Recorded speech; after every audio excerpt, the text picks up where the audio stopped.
English reading part 36. स्वर एकत्र असणारे काही शब्द आपण या अगोदर वाचायला शिकलो आहोत. आता ओ नंतर ए आणि ओ नंतर यू हे स्वर एकत्र असताना शब्द कसे वाचायचे ते पाहूया. दोन स्वर एकत्र असताना दुसऱ्या स्वराला विसरायचं, त्याचं नाव पण घ्यायचं नाही आणि त्याचा आवाज पण घ्यायचा नाही. पहिल्या स्वराचे नाव घ्यायचे, आवाज नाही घ्यायचा, नाव घ्यायचं आपल्याला. ह्याचा नाव ओ, ह्याचा आवाज फ, ह्याचं नाव घेतलं ओ, त्याला विसरायचं.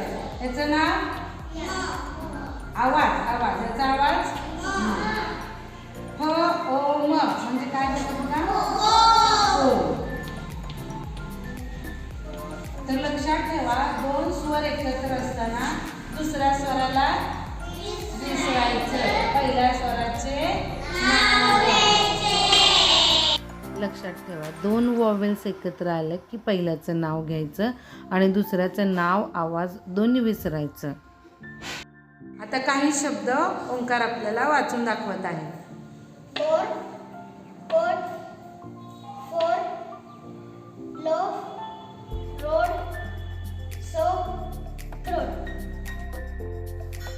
वर्ड रीडिंग, शब्द आणि त्यांचे अर्थ वाचूया.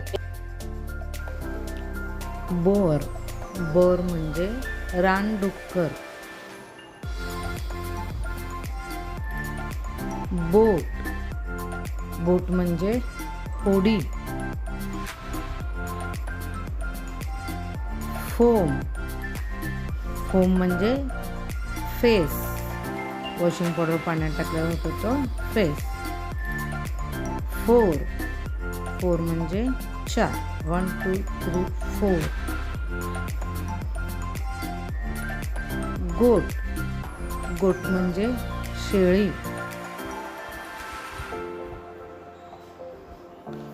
लोफ, लोफ म्हणजे पावाचा तुकडा. रोड, रोड म्हणजे रस्ता. सोप, सोप म्हणजे साबण. थ्रोट, थ्रोट म्हणजे घसा.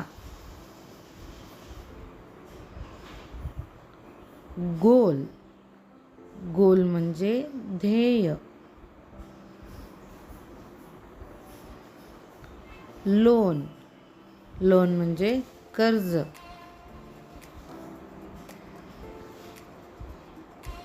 रोअर, रोअर म्हणजे गर्जना करणे, सिंहाच्या ओरडण्याला गर्जना म्हणतात. बोर्ड, बोर्ड म्हणजे फलक.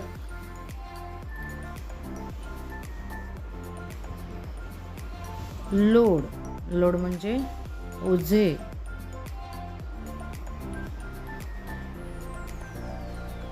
फ्लोट, फ्लोट म्हणजे तरंगणे.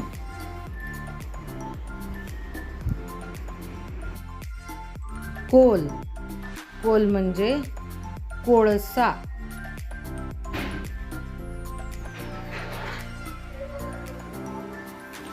गोल, गोल म्हणजे ध्येय.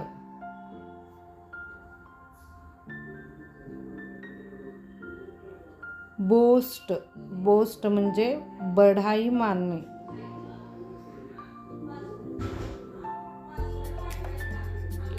कोस्ट, कोस्ट म्हणजे किनारा, समुद्राचा किनारा. ग्रोन, ग्रोन म्हणजे कणणे.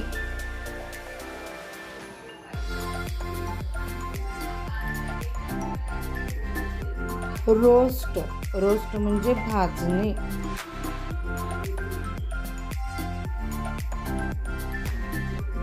टोस्ट, टोस्ट म्हणजे toast.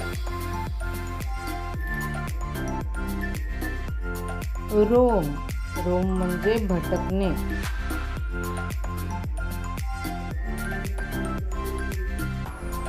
Thank you. Learn English reading easily.